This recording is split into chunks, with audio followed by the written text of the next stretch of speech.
Thank you for coming, everybody. Yeah. You ready? Yeah. Who are we missing? Eli and Anders, the Patterson brothers. Johannes, Thomas. You guys. All right. Well, I have it recorded right now on my phone, so we'll get the video either way. Show you some cool pictures before we get into it. That's Jamar right there. That is Gonzalo Segares. He's the head coach of the U.S. men's national team, U17. He's Costa Rican as well. My dad and his grandpa used to work together in Costa Rica. But he used to be the head coach of the U17s, and now he's the U15s, and now he's the head coach of the U17s. Pretty cool guy. That's Roy Miller right there. He played for Timbers. He played for Red Bull when Henry was there.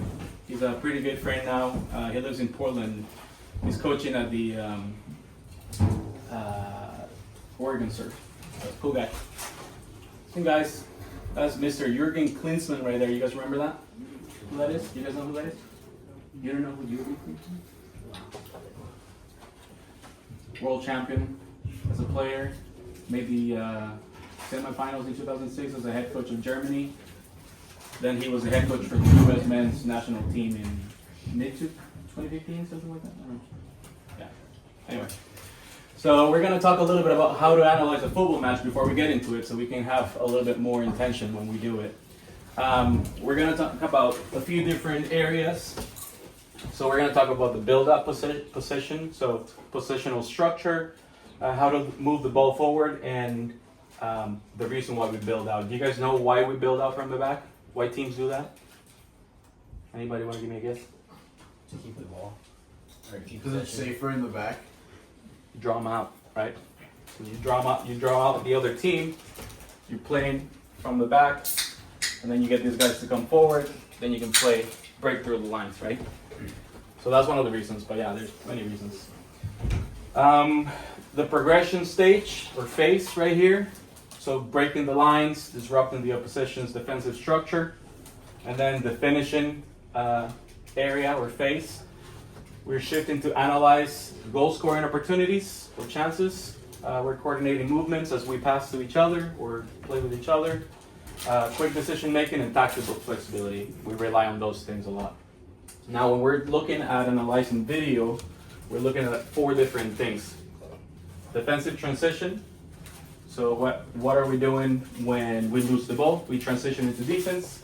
Then we get structure as defense. Offensive transition when we gain possession, and then offensive structure when we have possession and we're in attack. So those are the phases of the game. There's 4 phases. And again, we're looking at the same things that I showed you guys with the different areas. The build-out area, the progression area, and then the finishing area. All right, we're going to start looking at some videos from this weekend. Let's watch this, and then maybe you guys can tell me what you're looking at here.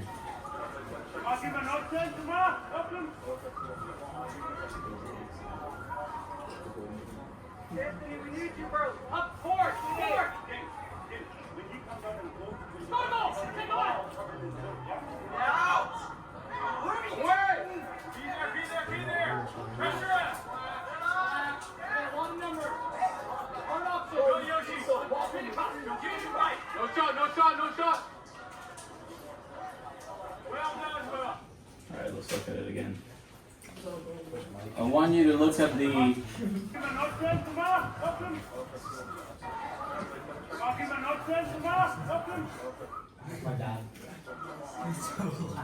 Alright, I want you to look at this area right here. We talked about mid-block defending. That means everybody has to defend, right? Not just the defensive line, but everybody has to defend. Look at the space or the gap right here in this area. And that happened all tournament long right here. So Anthony just casually walking back right here. So we gotta, when we're in transition, when we lose possession, we have to go really quick into defense, right? And I'll show you an example of that, but I'll show you another example of this. The whole team, and then the number 6 right here has to be tucked in with the defense, but everybody has to be nice and compact. Look at this one here.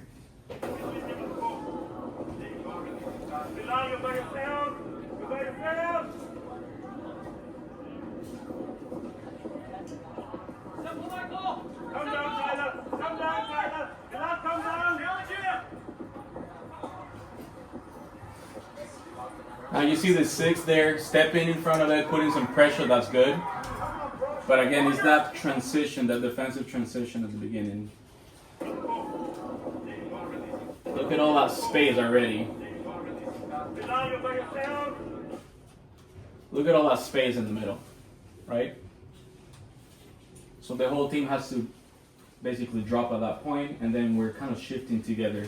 Think of it as school of fish, everybody together as a unit, right? So right now there's this huge gap in the middle. We got lucky in some of the games because we didn't really have the challenge or the pressure from the other teams, but I can assure you that that's always going to happen.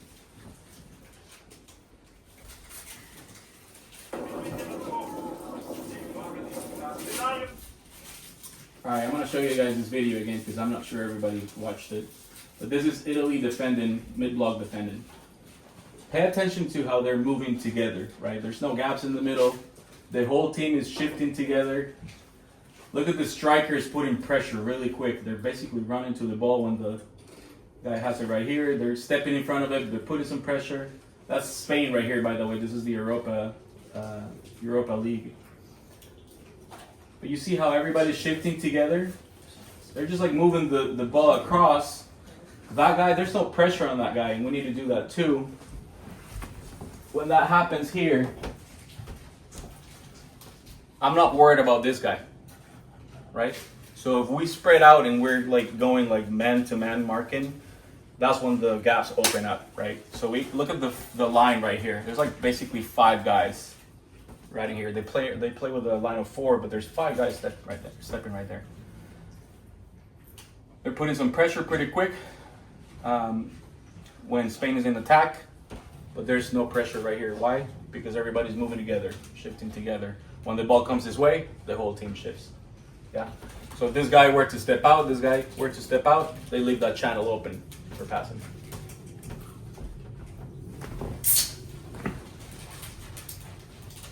Same thing with England. They do the same thing. This is against Spain as well. And then you can see them, everybody's defending. That's one big difference you'll see between leagues like the Premier League and MLS. Because in MLS, you don't see the whole team defending like this, rarely, ever. They still have that huge gap, they're going back and forth. It looks very amateur. This is where the whole team defends. And a lot of players go to the Premier League and maybe they don't do as well because they don't defend. There's actually a really cool video by Luis Enrique where he's like yelling at Mbappe because he doesn't defend. And he's like, you want to be like Jordan? You want to be? So he's like yelling at him because he's not defending. But once he left, he went to Madrid. He's like, I'm going to control everything now because the team's not playing for one guy. We're playing together as a team. And then they won the Champions League. So that's the difference between teamwork and the team playing for one guy.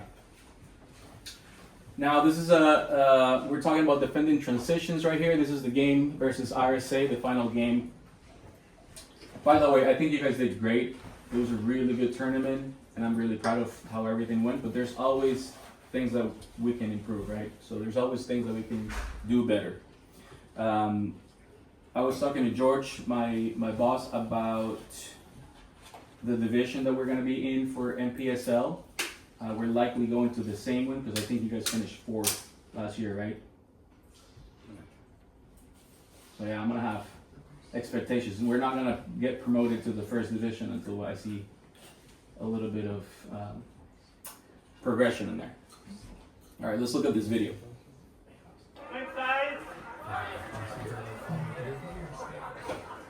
Hey, watch the through ball! Watch the through ball!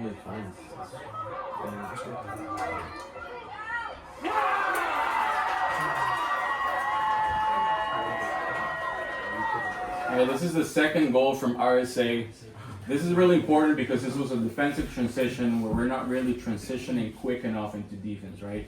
If you see the beginning of the video, the line is broken. There's no structure. There's one guy stepping behind, kind of keeping them on. We need to be together. We need to be talking between the defenders, and then staying in line, pretty structured. If there's one guy that's just kind of dropped, you're going to keep him on. That's going to happen. Counter-attack. And you can hear me yelling right here, by the way. Watch the through ball. Watch the through ball. 20 seconds later. Goal. Hey, watch the through ball! Watch the through ball! Let's look at this price here.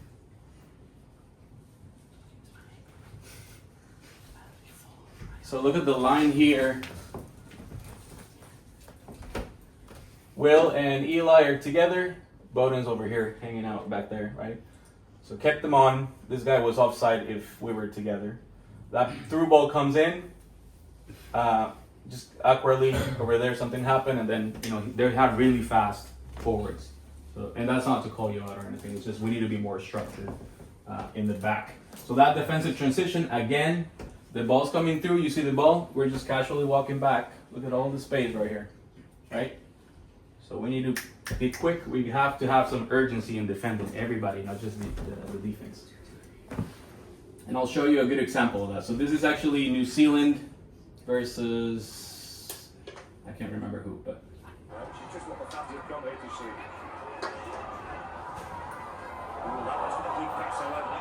So count how many guys in attack.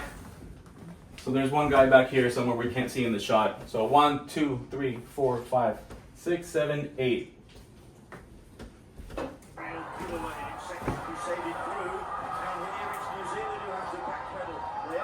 So it may well be a long-range strike. He's got a long way here before clipping it into the centre. And it was a good run. Now count how many guys there are there. 1, 2, 3, 4, 5, 6, 7, 8. So how quick it went from attack, lose possession, everybody runs back. So there's that urgency to get back and get in your structure, right? So again, that circle, defensive transition, defense, attack, lose possession, defensive transition, defense again. So there has to be that urgency. I know it's hard, and I'm asking a lot from you guys because that was a really tough tournament and that was a lot of playing. But it's just we need to do it. All right, let's look at this one here. Corners, we didn't really talk about this, so this is kind of on me, not on you guys. But let's talk about this and why we do the things that we do. So we have unders on the near post right there.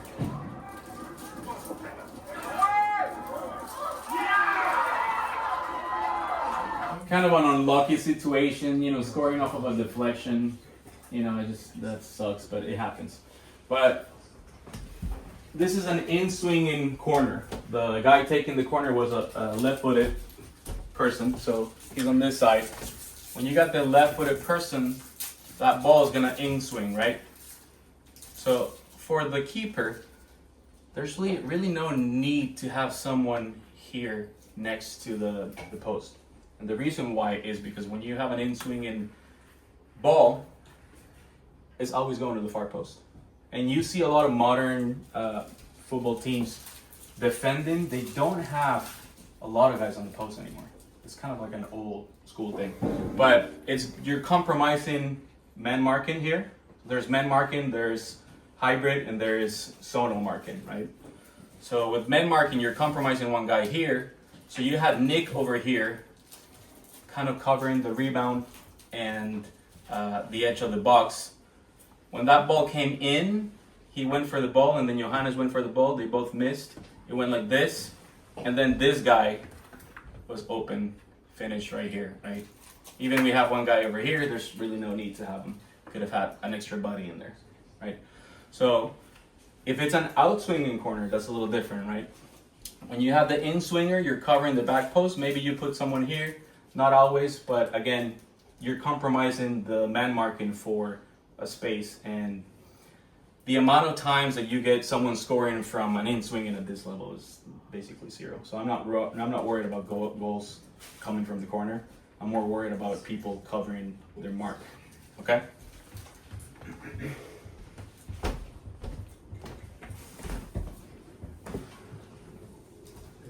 Let's look at the numbers here. Anybody want to read this? Jade, can you read?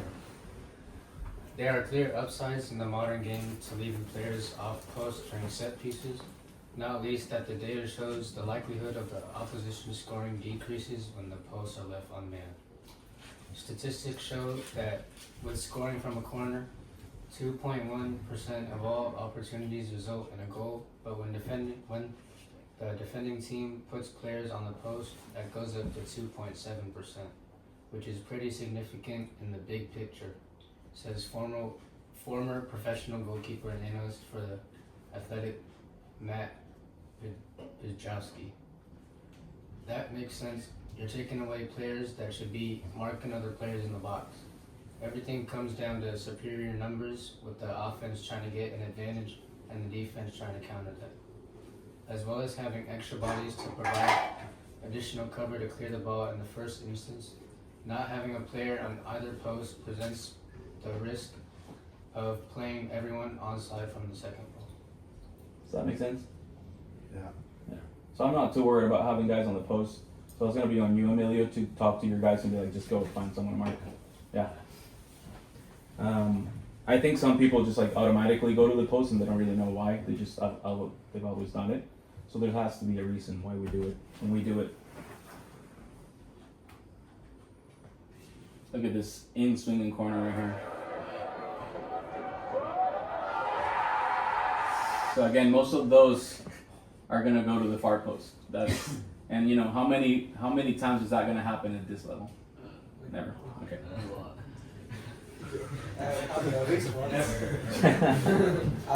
I mean, never say never, but yeah, it's very unlikely.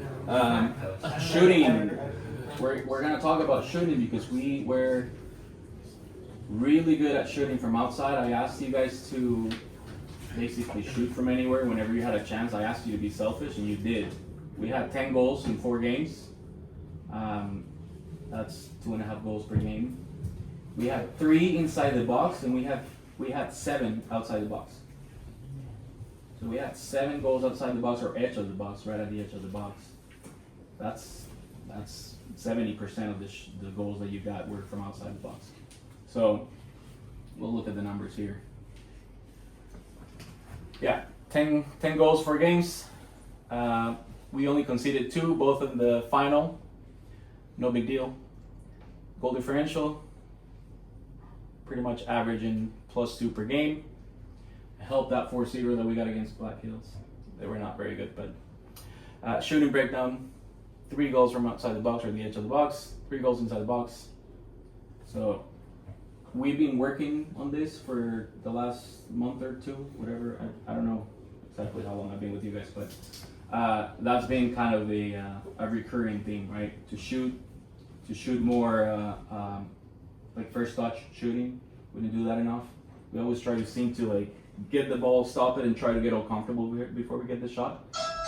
If you guys saw that shot from Eyasu, the second goal that we got against RSA, he didn't stop the ball, he just hit it. And that's how we. Who is it? Thomas?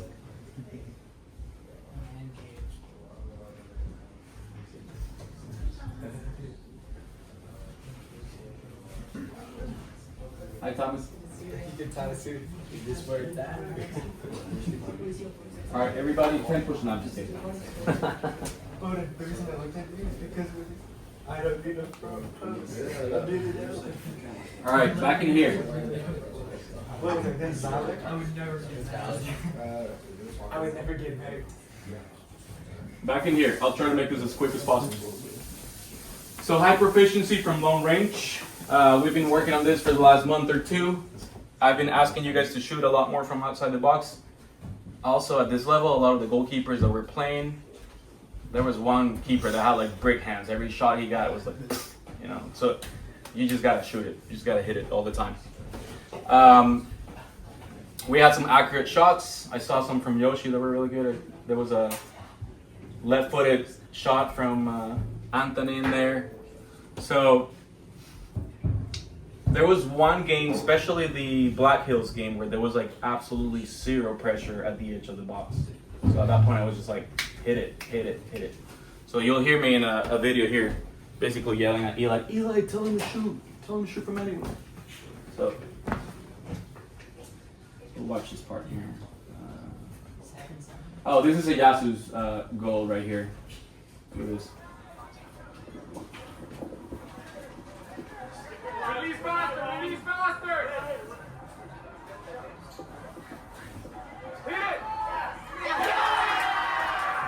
don't know if there's a way to like make this bigger, but it doesn't. No. There you go. Oh, there we go. Oh,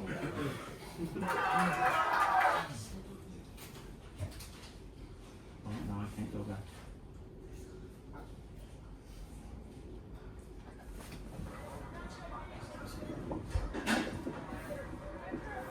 Release faster! Release faster! Hit it! There it is. So no need to stop it. Sometimes you just gotta hit it to go, right? I mean, the goals are not gonna come unless you're hitting it on target, and sometimes you don't have to stop it and try to get all comfortable with your position to shoot it. You just gotta hit it on goal. All right. The game's about scoring, so whoever gets more goals wins. It seemed at times that RSA controlled the game at some in some moments of the game, but we scored more, and that was the difference. Okay. Same thing with Henry's goal from outside the box. It was ridiculous, screamer. So let's look at this.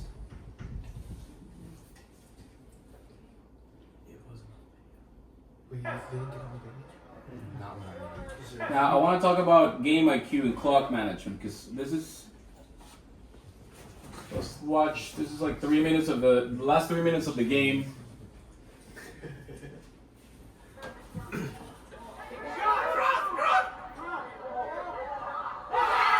Yeah, unfortunately the camera didn't catch the ball going in for whatever reason. I think I just needed to like slightly move the tripod, and I didn't have time to do it. So. But Henry's amazing goal right there.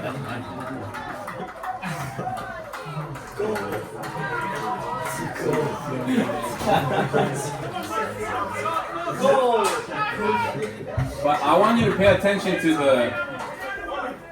You should have ended without the cross. I want you to pay attention to the rest of the game here.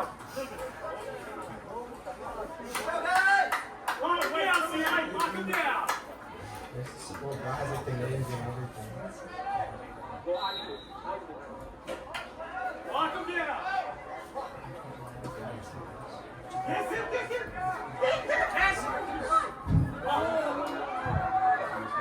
Under, confident, confident! So they have the urgency, they're getting the ball quick. Hey, smash him right now, smash him! I was asking you to like smash long balls. It doesn't have to be pretty at that point, you just gotta keep, look at the play here. I want to show you a specific play. Go to the ball, go to the ball. Totally find his smasher right now, totally find him. Yeah, that's it. That's all you have to do. Hey, run two, run two, run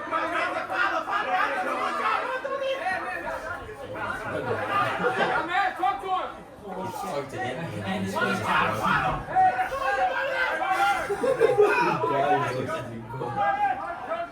White.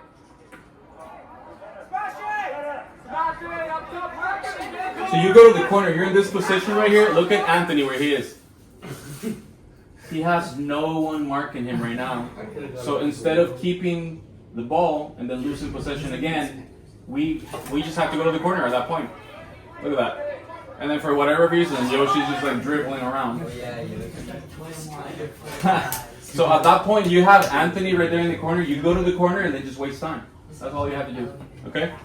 So when we're up 3-2, it's already. We were already over time. At that point, it's just game clock management, right? So you guys almost gave me a heart attack here. There was a handball that the referee didn't call. No, it hit off my shoulder. It did? Yeah, it hit off my shoulder. Looked like a handball to me. Yeah, he called the game right there, but it was like 46 seconds over. When that happens, we're up like that in an important game, final game. Totally fine to just smash that ball. Waste time. You just gotta have a little bit of malice sometimes. But that comes with the time. So this is all gonna be continuous work. More aggressive shooting, be more selfish, take more shots, have an opening, no pressure, take the shot. So again, there was a game there with the Black Hills. First 5 minutes, we were up 2-0, and I think, let me see if I can find that.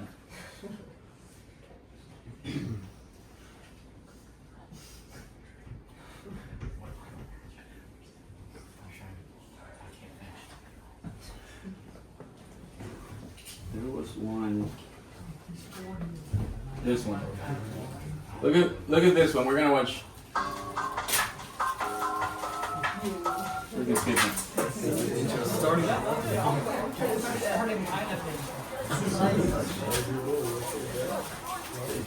Look at this.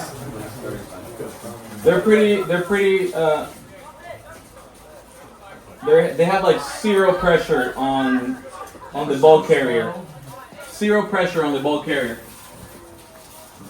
Is this a game or under just like 30 seconds? Yes. Touching the ball.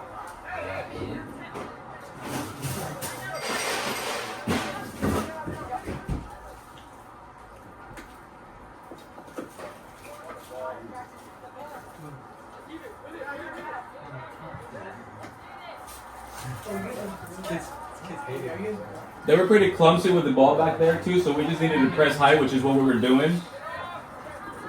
Like that. It's a first game Saturday. It's chose.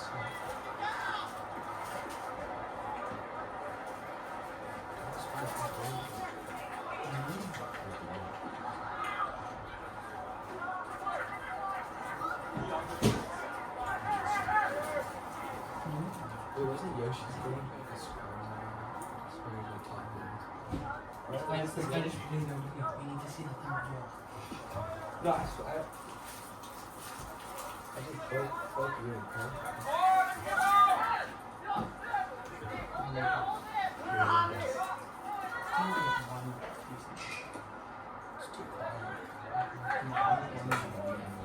There's one dude that was gonna.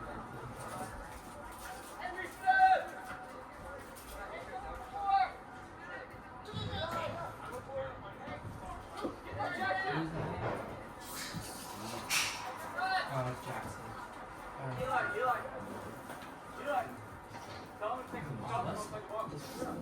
So you didn't hear me telling Eli, tell him to take some shots outside the box. There's zero pressure on the edge of the box, right? So.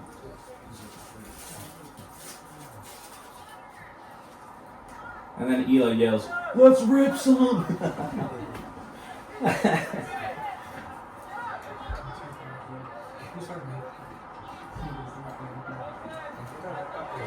No, I meant that.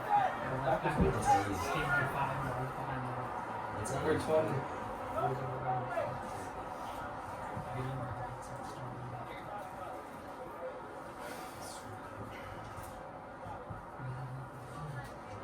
Wait, but are you working though? Didn't you just get back? Where are you going this time?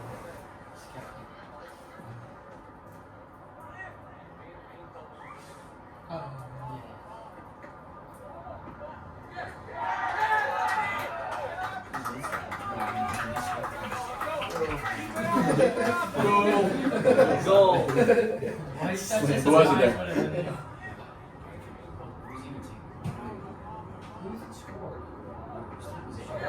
It was Jackson, right? Yeah, so it was like from the time that I told Eli to take some shots outside the box, it was like a minute, and then after that, we had another one here. It was like another 3 minutes maybe.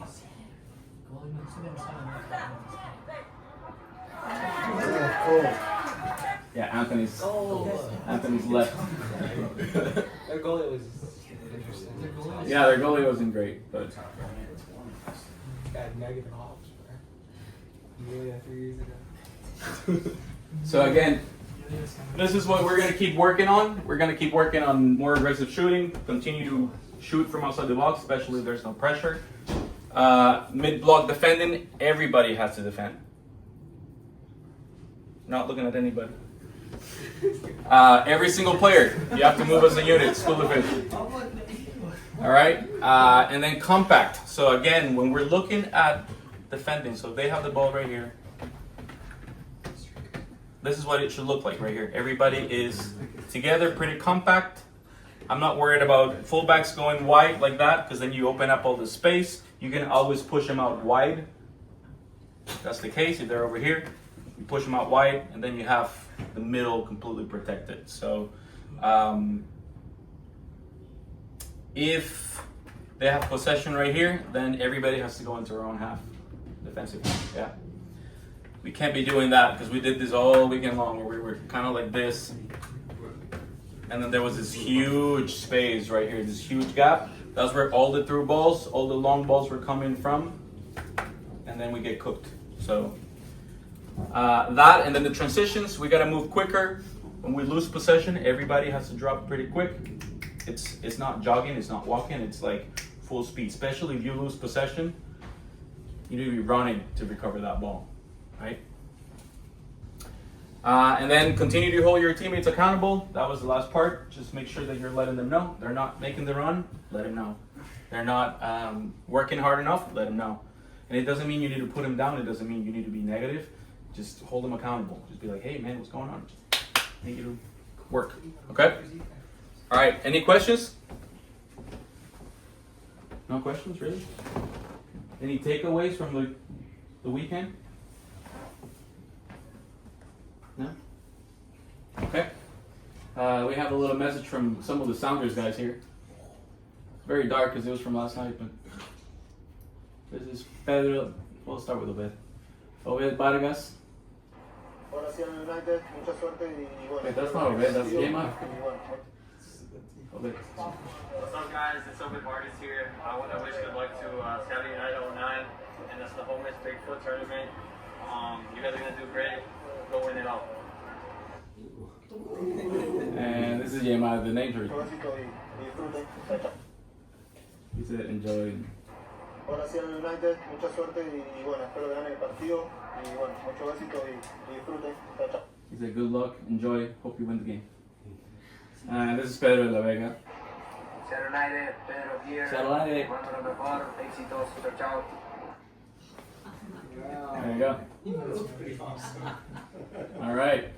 That was Anthony's doing right there. So. Wow. Nice work. All right.